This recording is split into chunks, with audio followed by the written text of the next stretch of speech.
Gatillo Fácil, trabajo del periodista y cineasta mendocino Rodrigo Sepúlveda, con quien ahora dialogamos a través del teléfono. Rodrigo, ¿cómo estás? Gracias por atendernos. ¿Qué tal? ¿Cómo están? Buen día. ¿Cómo va? ¿Cómo anda? Bien, todo bien. Bueno, por fin vamos a tener la posibilidad así a cielo abierto y con seguramente una interesante convocatoria de público de compartir uno de tus trabajos, en este caso Gatillo Fácil. No es caprichoso que se haya elegido precisamente este material para compartirlo. Esto tiene que ver con la proximidad del inicio de un juicio en el que se juzgará el homicidio de un chico de 16 años que murió en Pueblo Diamante, escapando una noche de una persecución policial.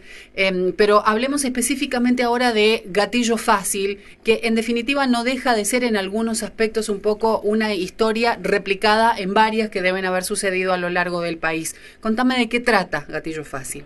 Bueno, Gatillo Fácil surgió a partir del caso de Jonathan Chandía, que fue un joven asesinado por un policía, por el policía Juan Carlos Brusa, con un disparo en la nuca. Esto ocurrió en el 2006, bajo la gobernación de Julio Cobos, y se presentó el caso como un caso de, como si fuera una especie del viejo oeste o el lejano oeste. Cuando un ladrón intentó sacar su arma, el policía fue más rápido y repelió esa agresión y lo mató en ese enfrentamiento. Después, cuando la justicia empieza a investigar, empieza a tomar declaración de los policías que estaban en el lugar, toma la declaración del hermano de Jonathan, que se llama Juan Diego, se da cuenta que en realidad se trató de una ejecución lisa y llana, y que a este joven, que lo acusaban de haber cometido un robo, lo habían asesinado de un disparo en la nuca. Primero se había dicho que, como te decía, que había sido un enfrentamiento, y así fue presentado el caso. En el medio se publicaron notas en los diarios con la versión oficial. Este es uno de los temas que ocurre siempre con los casos de Gatillo Fácil. La policía comete el delito, y como es la misma policía la que hace la instrucción y la que da ese primer parte de información al Departamento de Comunicación del Ministerio de Seguridad, la primera versión de los hechos que se instala es la que el propio policía o la policía da. Entonces ahí ya tenemos que empezar a desandar ese camino nosotros como periodistas en este caso, para poder informar bien. Bueno, ese caso fue realmente tremendo, porque era una familia muy modesta, que vivía en condiciones digamos de pobreza, en el barrio La Favorita. Eran dos jóvenes que bailaban hip hop, que no tenían nada que ver con el delito, iban a festejar el cumpleaños de Jonathan Chandía, pero tuvieron la, entre comillas, mala suerte de andar por el corredor del oeste, aquí en el departamento de Godoy Cruz, mientras simultáneamente una patrulla policial buscaba a otros 3 jóvenes, ellos eran 3 también, que acababan de cometer un robo en un kiosco. Bueno, se dio esa circunstancia y finalmente terminaron con la vida de Jonathan, y a partir de allí empezamos a investigar, porque se sabía, digamos, de los casos que eran cometidos, sino a tratar de recopilarlos, y entonces empezaron a aparecer un montón de situaciones y de casos de la historia negra de la policía de Mendoza, ya en democracia, no hablando de la dictadura, que también la tiene y por la cual tiene personal condenado, sino de la historia negra de la policía de Mendoza durante la dictadura, durante la democracia. Y empezamos a relevar casos como el de Sebastián Bordón, que implica el departamento de San Rafael, como el de Jonathan Oros, un joven que fue también muerto aquí en la comisaría del 33, otro joven de 14 años, Mauro Morán, que estaba sacando carbón de coque de un junto con su familia y unos vecinos de un tren. Cuando el tren se va yendo, llega la policía. El policía trata de sacar a la gente, cuando se va retirando se cae, la gente se ríe, se da vuelta y dispara. Bueno, así empezaron a aparecer una serie de casos que considerábamos que tenían que estar de alguna forma reflejados en algún material para sacar una conclusión de qué es lo que está pasando y por qué ocurren estas cosas, y de eso se trata Gatillo Fácil. Rodrigo, a partir de esta investigación que vos realizaste, Digo, y teniendo en cuenta información de algunos otros hechos de similares características, digo, no todos que hayan terminado en homicidio, pero hay un conflicto con la minoridad específicamente, ¿no?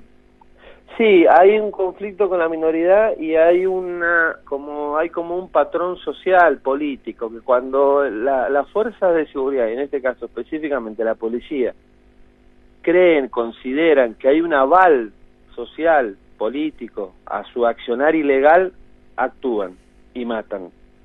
O sea, cuando ellos creen que lo que van a hacer va a ser festejado o va a caer bien o va a ser encubierto por la policía y la justicia, actúan. Esto es casi inmediato. Cuando hay un control político, cuando hay un repudio social a ese accionar, no cometen esos delitos. Pero es casi simultáneo. Aquí hubo una crisis en materia de seguridad, tomó el control el comisario Quiroga durante la gestión de Miguel Bondino, también de San Rafael, y se produjeron 5 casos de gatillo fácil en 2 meses, en Mendoza, en distintos lugares. Uno ocurrió en Junín, otro ocurrió acá en Las Heras, otro en Godoy Cruz, otro en Luján. Es inmediato, ¿no? Bueno, creo que es parte de lo que pasa con Fabio Basualdo. Yo he leído las notas que se han publicado, que realmente son espantosas y a nivel periodístico son desagradables, de cómo titulan, cómo tratan la información. Si uno simplemente se atuviera a lo que como, digamos, rigor profesional y constitucional dicen las normas, que todos somos inocentes hasta que se demuestre lo contrario, bueno, ya estarían faltando a esa norma, ¿no? En el tratamiento mediático del caso, me refiero al asesinato de Fabio. Y además, si una persona tiene un disparo en la nuca, no hay mucho más que discutir. Ese es otro tema, ¿no?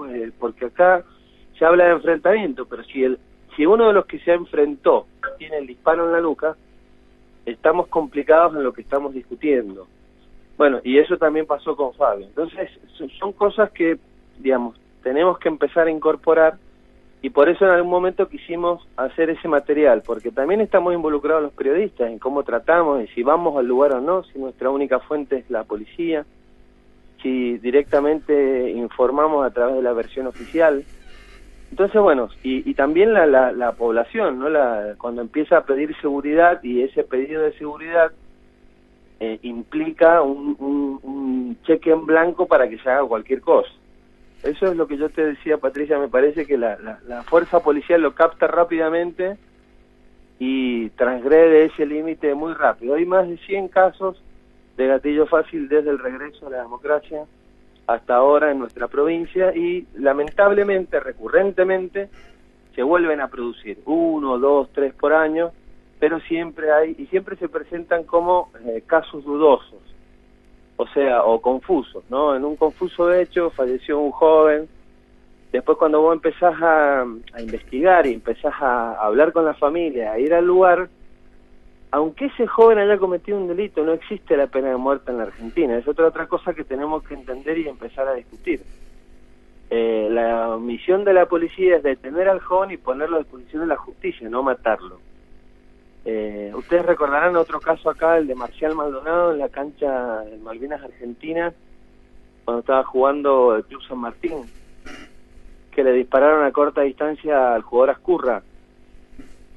Bueno, sí, yo lo recuerdo, sí. A un jugador de fútbol dentro de la cancha le dispararon. Exactamente, es un hecho inédito a nivel mundial. En ese caso, la policía, o mejor dicho, uno de los jefes policiales que fue a declarar al juicio, en el juicio, bajo juramento, dijo que el disparo había venido de la tribuna.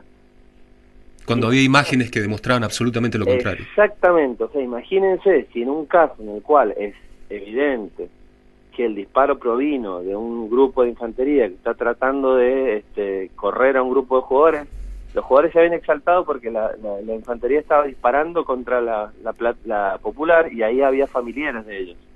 Entonces empezaron a pedirle a la policía que dejara de disparar. Por supuesto, en ese pedido hubo empujones, hubo griterío, intercambio, y ahí es cuando Marcel Maldonado le dispara a menos de 1 metro al jugador Ascurra y lo dejó tendido en el piso salvó su vida de milagro. Rodrigo, hay siempre, mira, esto me sucedió ayer a la tarde en la plaza principal de aquí de San Rafael, ¿no? Sí. Yo estaba con mi hijo, eran alrededor de las 5 de la tarde, estaba jugando con mi hijo de 5 años y vi cómo la policía empezaba a requisar a todos aquellos jóvenes que por su ropa o por su apariencia, yo estoy hablando 5 de la tarde de un día viernes en una plaza principal, donde estaba llena de gente. Claramente. Sí. Exactamente, los requisaban, como si fueran delincuentes directamente, los revisaban todas sus pertenencias y los pibes estaban sentados ahí, nada más. Bueno, hay un patrón Sí. Y que, bueno, es el pibe de gorrita, pelito exactamente, con equipo de gimnasia. Exacto, que se afeita las cejas o qué sé yo, que bueno, que ese es el chorro, digamos, ¿no? Entonces hay que ir a hostigarlo. Y además, si no lo fugan, si vos sos un joven que te vestís con gorrita, con pantalón de buzo, con zapatillas, como le denominan las altas llantas y qué sé yo, y vos estás, y viene la policía a provocarte, es muy raro que vos no reacciones, porque van a provocar eso, la reacción del joven, y es ahí cuando ellos se justifican, inmediatamente. Lo que yo pude notar en esto de ayer, que lo vi detenidamente porque estaba a escasos 5 metros, es que los jóvenes, a los que eran requisados, tuvieron una paciencia tremenda, como diciendo, otra vez, ¿qué hicimos? Bueno, pero nada, no tuvieron ningún tipo de reacción, hicieron todo lo que los policías le pedían.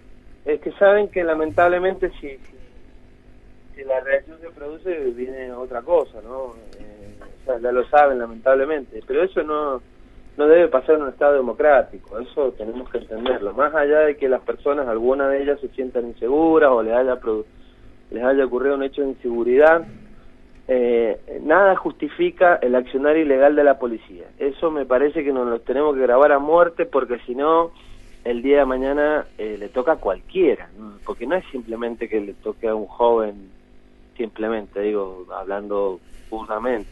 El punto es esta suerte de comunicación, si se me permite el término, que no creo que sea el más acertado, desde la agresión constante. Digo, si a estos chicos, por estigmatizarlos por su apariencia, porque están en un grupo de más de 3, o por lo que fuera, por la gorrita, por la bicicleta, vamos a agredirlos, tampoco vamos a poder tener la pretensión más tarde de que no respondan también con una agresión. Digo, si apaleamos perros, lo único que vamos a recibir es un mordiscón. Esta es, sin lugar a dudas, la respuesta que vamos a tener. No podemos pretender de un sistema que agrede constantemente que tengamos después ciudadanos ejemplares.